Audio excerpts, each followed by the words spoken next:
और संभल में पिछले साल नवंबर में हुई हिंसा की जांच के लिए गठित न्यायिक आयोग की रिपोर्ट लीक हो गई है। इसमें चौंकाने वाले खुलासे हुए। सीएम योगी आदित्यनाथ को सौंपी गई इस 450 पन्नों की रिपोर्ट में दावा किया गया है कि Sambhal al Qaeda India subcontinent का हब रहा। ISIS, AQIS, Harkat ul Mujahideen, student of Aligarh Muslim University, SAMU जैसे कई प्रतिबंधित आतंकी संगठनों का गढ़ है संभल। अल-कायदा इंडिया सब कॉन्टिनेंट का पहला चीफ संभल का ही रहने वाला था। 2014 में आयमन अल जवाहिर ने वीडियो मैसेज जारी करके इसकी घोषणा की थी।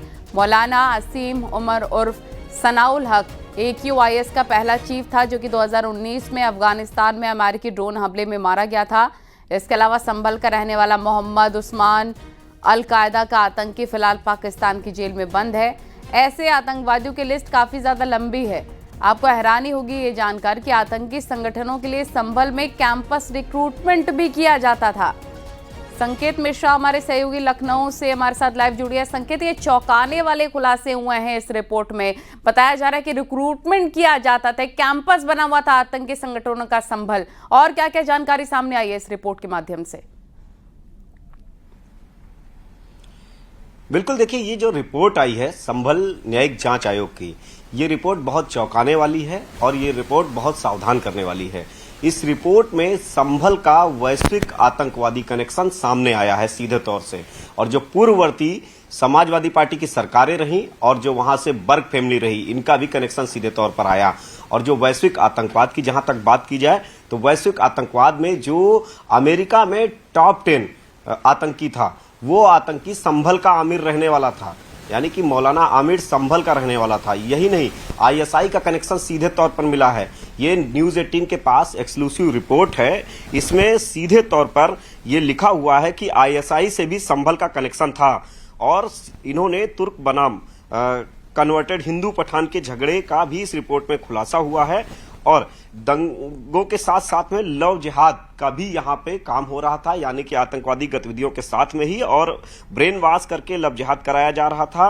और जो संभल में अगर आतंकियों के लिहाज से बात किया जाए तो न्यायिक रिपोर्ट में सीधे तौर पर है कि अमेरिका का टॉप 10 लिस्ट में जो संभल का मौलाना आसिम उमर, ये आतंकी उनकी टॉप, ये संभल का रहने वाला था। अहमद रजा उर्फ शाहरुख, मोहम्मद आसिफ भी संभल के ये आतंकी थे।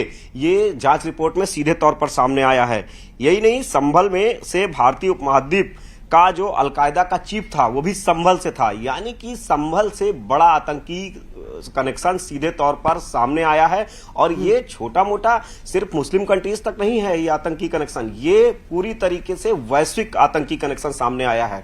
और इसके पीछे की जो वजह रही कि 1976 से लगातार जो दंगे भड़काए गए, हिंदुओं का बड़ी संख्या में 1978 में नरसंहार किया गया। ये एक मंशा थी कि हिंदुओं को या तो कन्वर्ट करो या फिर इनको पलायन के लिए मजबूर किया जाए। यही वो वजह है कि संभल की डेमोग्राफी बदल गई, 15% सिर्फ वहां हिंदू रह गया और जो नहीं बदले वो चले गए संभल छोड़ के, और जो रह गए उसके लिए भी साजिश लगातार की जा रही थी कि इनको किसी तरीके से हटाया जाए, क्योंकि यही वो रोड़ा थे जो संभल में आतंकवादी कनेक्शन जिस तरीके से पनप रहा था और उसको पनपाने की पूरी तैयारी ये की जा रही थी। और ये वैश्विक आतंकवादी कनेक्शन सामने आया है। अमेरिका से लगाकर जर्मनी तक हथियार सप्लाई जो हुए वो संभल का आतंकी कनेक्शन सामने आया उसमें, यानी कि जो दूसरे देशों में बड़े स्तर पर जो आतंकी नेटवर्क था उसका सीधे तौर पर कनेक्शन संभल से था। न्यायिक जांच आयोग में स्पष्ट रूप से इस बात का जिक्र है। हालांकि वो अभी न्यायिक जांच आयोग की जो रिपोर्ट है वो पटल पर रखी जाएगी, विधानसभा के कैबिनेट में पहले जाएगी,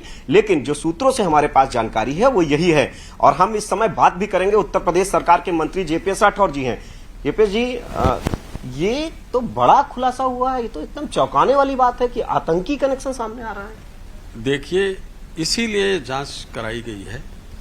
आप देखेंगे कि 1947 जब देश आजाद हुआ तो यहाँ पर संभल में हिंदुओं की आबादी 45% थी और मुस्लिम्स की आबादी 55% थी। लेकिन आज अब देखें आप तो हिंदू मात्र 15% रह गए, यानी 45 से 15%, मतलब 1/3 रह गए, और मुस्लिम